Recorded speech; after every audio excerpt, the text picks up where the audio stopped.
Hello friends, इस video में हम लोग क्लास 7 का जो है जियोग्राफी का वो चैप्टर नंबर 1 करेंगे।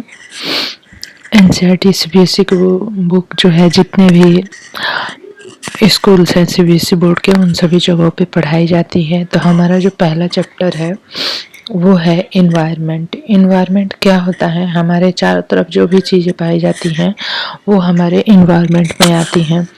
यहाँ पे एक स्टोरी के माध्यम से ये सारी चीज़ों को समझाने की कोशिश की गई है। रवि नाम का एक बच्चा है जो कि समर वेकेशन के बाद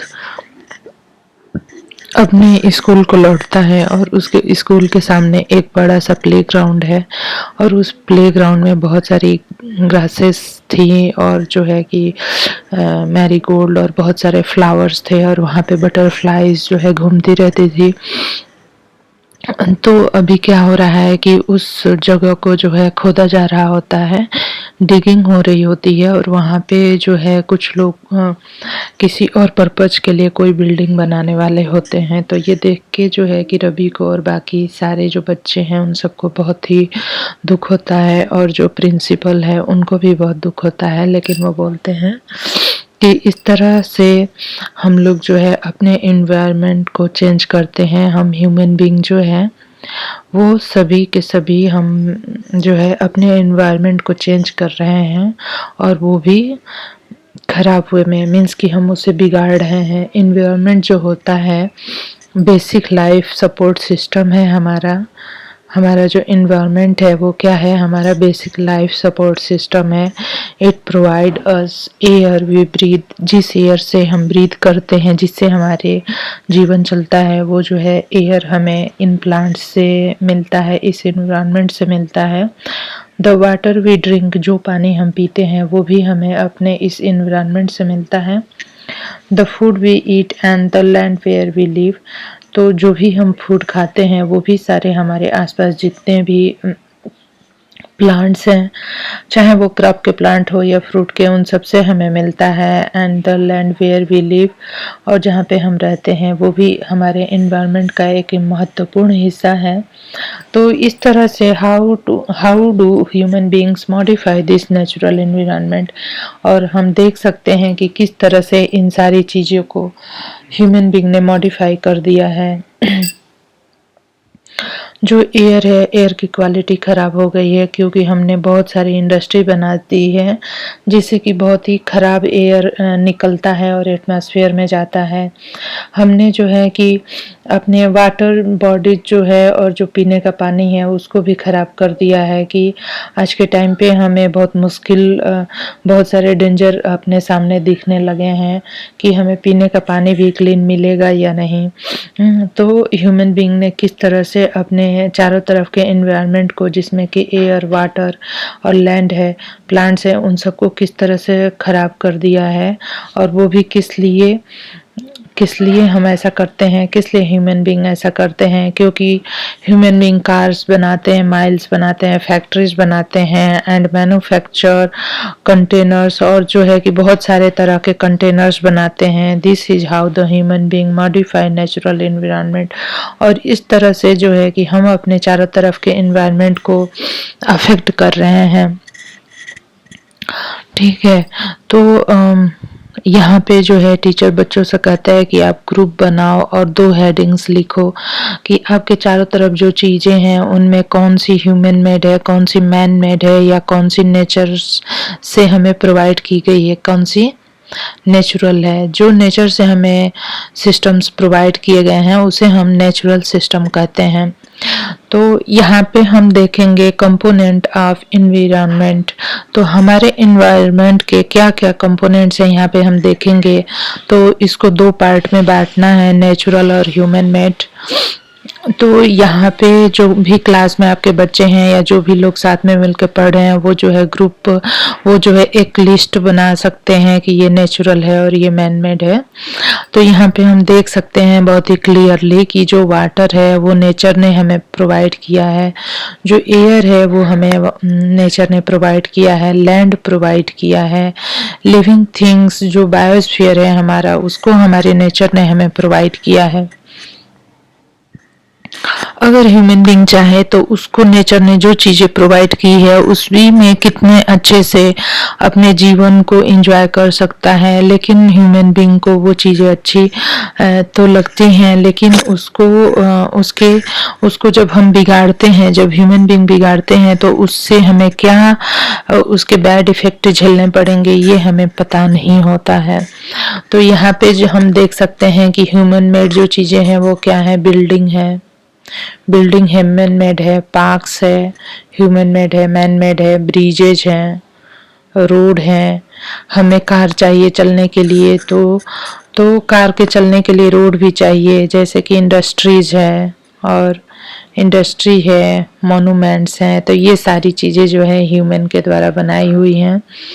यहाँ पे हम देख सकते हैं कि ह्यूमन जो है अपने आप को किस तरह से डिवाइड कर देता है। बहुत सारे रिलीजन के नाम पे, एजुकेशन के नाम पे हम जो है ह्यूमन बीइंग अपने आप में ही बहुत सारे डिवीजन कर लेते हैं। जैसे कि हमारा एजुकेशन ये है तो हम आपसे अलग हो गए, रिलीजन हमारा हिंदू और मुस्लिम सिख ईसाई है, अलग अलग रिलीजन है तो हमने खुद को अलग कर लिया।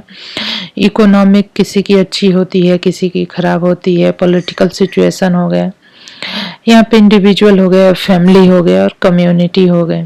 ठीक है, तो अब हम देखेंगे अपने एनवायरनमेंट को होने वाले नुकसान को हमने देख लिया। अब हम देखेंगे कि हमारा एनवायरनमेंट जो होता है किन किन चीज़ों से मिलके बना होता है। अगर हम ब्रॉड लेवल पे डिवाइड करें तो इसको हम लोग बायोटिक और एबायोटिक में डिवाइड कर सकते हैं। जो बायोटिक होता है उसमें जितने भी लिविंग ऑर्गेनिज्म है, चाहे वो प्लांट है, एनिमल है, वो सब आ जाते हैं। एबायोटिक में सारे जो चीज़ें हैं अभी मैं बता देती हूँ, जैसे कि एयर है, वाटर है, लैंड है, जो कि नॉन लिविंग है लेकिन लाइफ के लिए बहुत ही ज़्यादा ज़रूरी है, वो सारी चीज़ें आ जाती हैं। तो हमारी अर्थ पे ये दोनों चीज़ें हैं, लिविंग और नॉन लिविंग, मीन्स की बायोटिक और एबायोटिक थिंग्स हैं। अब यहाँ पे हम देखेंगे नेचुरल एनवायरनमेंट के बारे में। ठीक है, अब हम यहाँ पे जब देखते हैं एनवायरनमेंट फ्रेंच वर्ड है। ठीक है, इन्वायरमेंट मीन्स होता है कि नाइबरहुड, हमारे चारों तरफ कौन कौन सी चीजें प्रेजेंट हैं वही जो हमारा इन्वायरमेंट हो जाता है। तो नेचुरल अगर हम इन्वायरमेंट को देखें तो उसमें क्या है, लैंड है, वाटर है, एयर है, प्लांट्स है, एनिमल है, जो कि सब मिल के बनाते हैं नेचुरल इन्वायरमेंट को। हम जो है, आप सबको पता होगा कि हमारे चारों तरफ जो होता है, जो नेचुरल इन्वायरमेंट है, उसको हम लोग कुछ पार्ट में डिवाइड करके पढ़ते हैं समझने के लिए। जैसे कि हो गया हमारा लिथोस्फीयर हो गया, ठीक है, फिर हाइड्रोस्फीयर हो गया, फिर एटमॉस्फेयर हो गया, बायोस्फीयर हो गया। ठीक है, तो ये सारी चीजें आपने पहले के क्लासेस में देखी हैं, फिर भी मैं बता देती हूँ। जो लिथोस्फीयर होता है जो कि लैंड होती है, जो हाइड्रोस्फीयर होता है जो कि हमारा वाटर सिस्टम होता है, एटमॉस्फेयर जो है जो कि हमारा एयर का जो सिस्टम है वो है, और बायोस्फीयर जिसमें कि लिविंग थिंग्स रहते हैं वो है हमारा biosphere.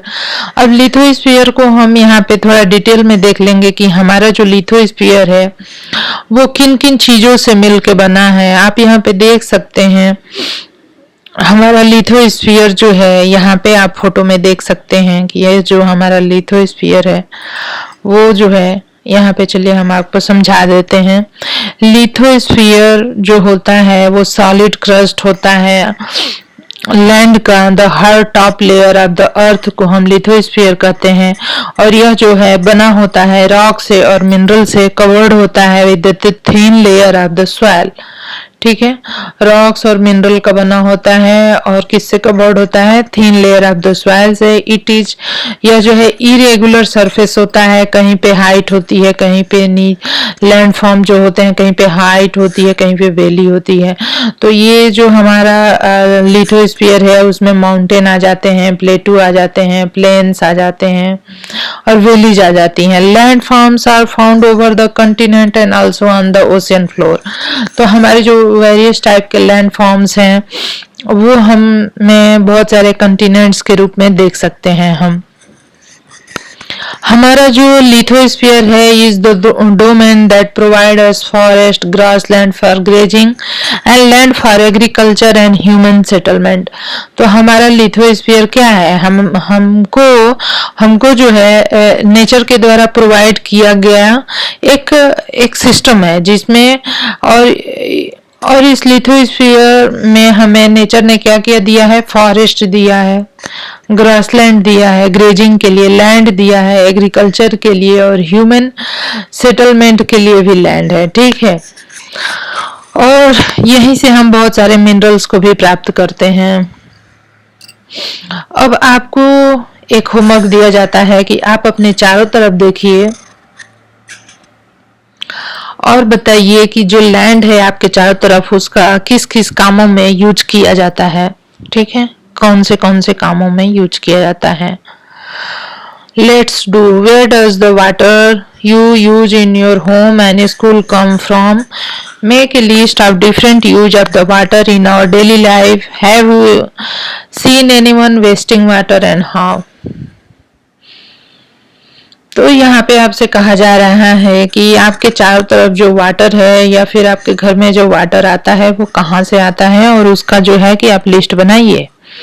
Next, domain of the environments को यहाँ पे सारी चीजों को दिखा दिया गया है। यहाँ पे हम समझ लेंगे जो दूसरा डोमेन जो नेचर के द्वारा हमें प्रोवाइड किया गया है वो है हमारा हाइड्रोस्फीयर, और यह किन किन चीजों से मिलके water and different type of the water bodies इनमें ये प्रेजेंट होता है, जैसे कि रिवर हो गए, लेक्स हो गए, सीज, ओशियन, etc.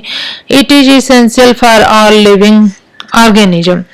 एटमॉस्फेयर जो होता है यह जो है कंप्राइजेज होता है thin layer of the air. हमारा एटमॉस्फेयर जो है एयर के एक थिन लेयर का बना होता है जो कि अर्थ को चारों तरफ से सराउंड करता है। ठीक है,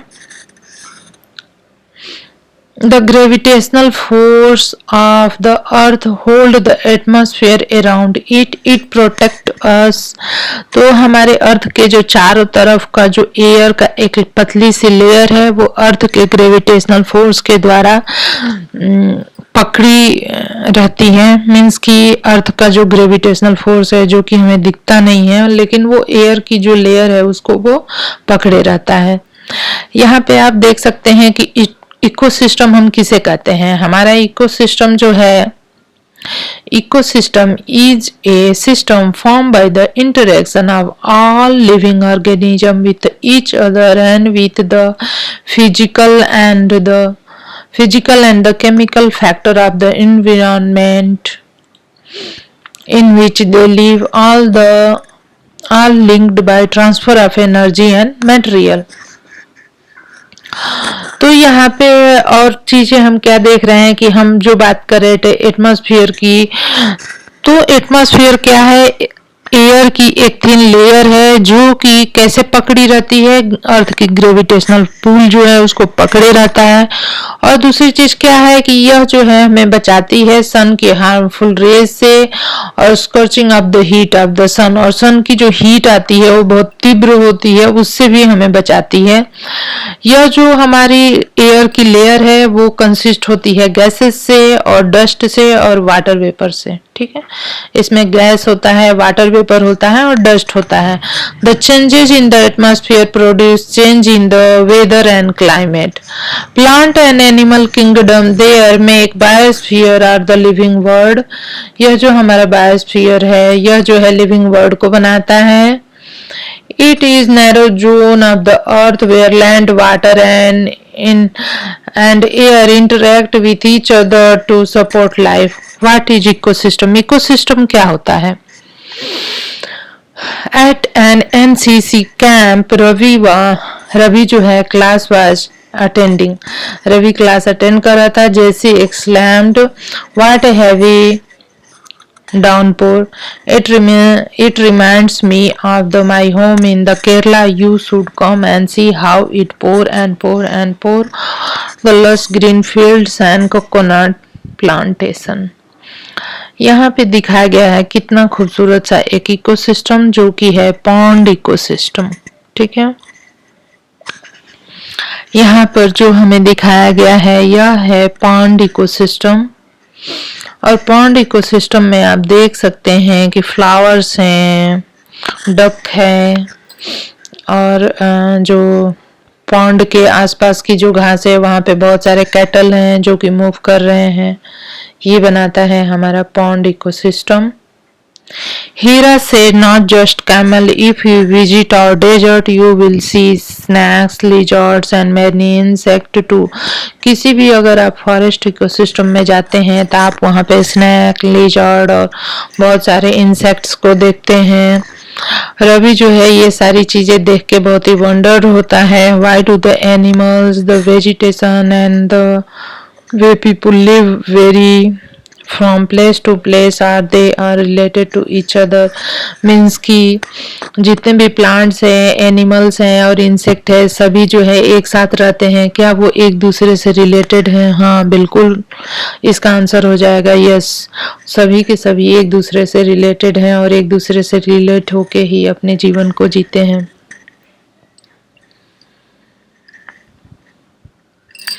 अब यहाँ पे बार्टर सिस्टम क्या होता है, आपको एक चीज समझ लेनी चाहिए।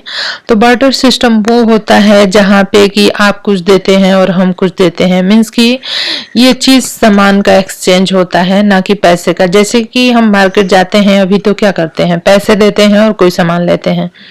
लेकिन यहाँ पे क्या होता है कि हम जो है एक दूसरे को, हम जो है कोई अगर हमारे पास वीट है तो हमने वीट दे दिया, और इनके पास अगर कुछ है तो वो उन्होंने इनको दे दिया। जैसे वेजिटेबल्स हो गए, फ्रूट्स हो गए, इस सारी चीजें। ऑन द 5 जून, ये 5 जून जो है वर्ल्ड एनवायरनमेंट डे के रूप में मनाया जाता है। तो ये आपको याद रखना चाहिए। आपके क्लासेस में जो मल्टीपल चॉइस क्वेश्चन आते हैं उसमें पूछा जा सकता है कि वर्ल्ड एनवायरनमेंट डे कब मनाया जाता है, तो 5 जून को। बार्टर सिस्टम क्या होता है, तो वो सिस्टम जहाँ पे कि ह्यूमन बीइंग, एक जो प्लेस होता है, मार्केट प्लेस होता है, जहाँ पे कि पैसे से नहीं सामानों से चीजों को एक्सचेंज किया जाता है। तो जितने भी सारे प्लांट, एनिमल और ह्यूमन बीइंग हैं डिपेंड करते हैं on their surrounding and means कि वो सभी के सभी ऑर्गेनिज्म, प्लांट्स और ह्यूमन बीइंग एक दूसरे पे भी डिपेंडेंट है और उनके चारों तरफ जो एनवायरनमेंट है उस पे भी डिपेंडेंट है। ठीक है। और जो हमारा इकोसिस्टम होता है वो किस किस तरह का हो सकता है। रेन फॉरेस्ट का इकोसिस्टम होता है, हो सकता है ग्रासलैंड इकोसिस्टम, हो सकता है डेजर्ट इकोसिस्टम, हो सकता है mountain ecosystem, lake, river, ocean and even a small pond ecosystem हो सकता है। अब यहाँ पे हम देखते हैं human environment. Human being interact with the environment and modify it according to their need. Human being जो होते हैं वो इन्वायरमेंट के साथ इंटरेक्ट करते हैं और जैसी उनकी जरूरत होती है उस हिसाब से इन्वायरमेंट को मॉडिफाई कर देते हैं। Early human depend themselves through the natural surrounding, they live to simple life and fulfil their requirement from the nature around them. पहले का जो ह्यूमन बीइंग था वो अपनी जरूरत की सारी चीजों को नेचर से ही प्राप्त करता था और वहीं से फुलफिल कर लेता था। लेकिन आज का जो ह्यूमन बीइंग है वो जो है नेचर की चीजों को लेके डायरेक्ट अपने आवश्यकताओं की पूर्ति नहीं करता, बल्कि उन चीजों को लेता है, तोड़ मरोड़ के और किसी और फॉर्म में उसको बनाता है, फिर उसको यूज करता है। इससे क्या होता है कि दोनों को ही नुकसान है, ह्यूमन बीइंग को भी नुकसान है और जो है नेचर को भी नुकसान है। अब यहाँ पे जैसे कि आज का ह्यूमन बीइंग है क्रॉप्स को ग्रो करना जान गया है, डोमेस्टिकेट एनिमल्स को डोमेस्टिकेशन करता है, लेट टू सेटल लाइफ, एक सेटल जीवन जीता है, wheels are invented, surplus food was produced, barter system emerged, trade started and commerce developed, industrial revolution आ गया है, enabled large scale production, transportation become faster, information revolution made communication easier and speedy across the world। तो ये सारी चीजें जो हैं हमारे चारों तरफ चेंजेज आ गए हैं। अब यहाँ पे लेट्स डू हमें एक प्रैक्टिस करनी है। Talk to some elder person, आप जो है अपने घर में जो दादा दादी नाना नानी है उनसे बात कर सकते हैं। और जो है ट्रीज इन है, और जब वो छोटे थे तो उनके चारों तरफ कौन कौन से ट्रीज होते थे उसको वो लोग जो है कि कलेक्ट कर सकते हैं। और जो है वो किस तरह के गेम खेलते थे, the indoor game he she played, वो किस तरह के जब वो छोटे थे किस तरह के गेम खेलते थे उसको आप जान सकते हैं। उनकी एज में उनका जो फेवरेट फ्रूट था वो क्या था। How did they make themselves comfortable during the hot summer and cold winter, और जब गर्मी पड़ती थी बहुत ज़्यादा या बहुत ज़्यादा सर्दी होती थी तो वो खुद को किस तरह से बैलेंस करते थे। इन सारी चीज़ों को आप उनसे बातें करके जान सकते हैं। अभी जो है तुरंत मैं नेक्स्ट वीडियो में जो इसकी एक्सरसाइज है ये भी कराने वाली हूँ, जो कि बहुत ही इजी भी है और बहुत अच्छा है। तो मैं इसको पूरा आपको लिख के कराऊंगी। अगर आपको मेरा वीडियो पसंद आता है तो मेरे चैनल को सब्सक्राइब करिए, लाइक करिए और शेयर करिए। धन्यवाद।